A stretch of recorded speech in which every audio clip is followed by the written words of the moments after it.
Inch माझा झोका या मालिकेमुळे घराघरात लोकप्रिय झालेली स्पृहा जोशी ही सध्याच्या घडीला मराठी कलाविश्वातील आघाडीची अभिनेत्री आहे. चित्रपट, मालिका, नाटक अशा तिन्ही क्षेत्रात तिने आपल्या अभिनयाचा ठसा उमटवलाय.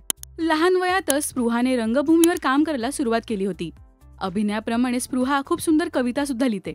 आपल्या दमदार अभिनयाच्या जोरावर आज तिने मराठीसह हिंदी कलाविश्वातही आपली ओळख मिळवली आहे. जेव्हा कलाकार प्रसिद्धीच्या एका टप्प्यापर्यंत पोहोचतात तेव्हा त्यांच्या पर्सनल आयुष्यात काय चाललंय हे जाणून घेण्यासाठीही चाहते उत्सुक असतात. नुकतीच स्पृहाने आरपार या चॅनलला मुलाखत दिली. यावेळी मुलं झाली की बाईचं करिअर थांबतं आणि आत्ताची पिढी याचा काय विचार करते यावर तुझं काय मत आहे असं स्पृहाला विचारण्यात आलं. तेव्हा स्पृहा अगदी स्पष्टच बोललीये, या सगळ्या गोष्टी फार वैयक्तिक असल्याने यात काय चूक काय बरोबर याचा विचार करण्यात काहीच अर्थ नाहीये. माझ्या अशा अनेक मैत्रिणी आहेत ज्यांना मूल हवं होतं आणि बाळ झाल्यानंतर आज त्यांचं करिअर अगदी उत्तम सुरू आहे. याचं सगळ्यात उत्तम उदाहरण द्यायचं झालं तर गिरिजा ओक आरती यांनी बाळ झाल्यावर इंडस्ट्रीत पुन्हा काम करायला सुरुवात केली आहे.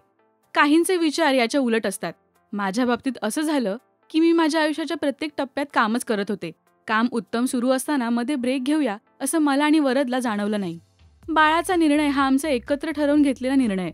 सध्याच्या काळात प्रत्येकाचा आयुष्याकडे बघण्याचा दृष्टिकोन वेगळा आहे. माझा जन्म झाला तेव्हा माझी आई 23 वर्षांची होती, पण या उलट मी 23 वर्षांची असताना रोज 12-12 तास शूट करत होते. त्यामुळे तेव्हा काम थांबवावं असं मला वाटलं नाही आणि आताही ब्रेक घ्यावा असं मला वाटत नाहीये.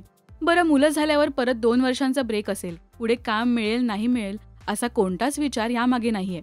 नशिबाने मला दोन्ही कुटुंबाकडून उत्तम साथ मिळाली असं स्पृहा यावेळी स्पष्ट म्हणाली. स्पृहाने 2015 साली वरद लघाटेसोबत लग्नगाठ बांधली, तर आता त्यांच्या लग्नाला 9 वर्ष पूर्ण होत आहेत.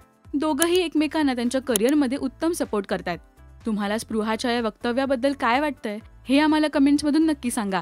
मराठी सिनेविश्वातील बातम्या, अपडेट्स आणि गॉसिपसाठी सबस्क्राईब करा राजश्री मराठी.